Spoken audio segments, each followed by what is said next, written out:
शिवरायांचा अवमान करणाऱ्यांना सरकार वाचवणार नाही। छत्रपती शिवाजी महाराजांबद्दल कोणी चुकीचं बोललं तर कारवाई होणारच असा इशारा मुख्यमंत्री देवेंद्र फडणवीसांनी या पत्रकार परिषदेतून दिला।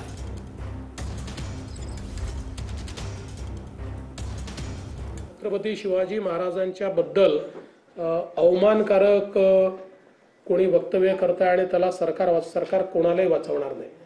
छत्रपती शिवराय हे आमचं आराध्य दैवत आहे आणि कोणीही त्यांच्या विरुद्ध चुकीचं बोललं तर कारवाई होणार म्हणजे होणारच। मला महाराज पुरेपूर माहिती आहे आणि महाराजांनी जो मार्ग दाखवलेला आहे त्या मार्गानेच काम करणारे आम्ही आहोत।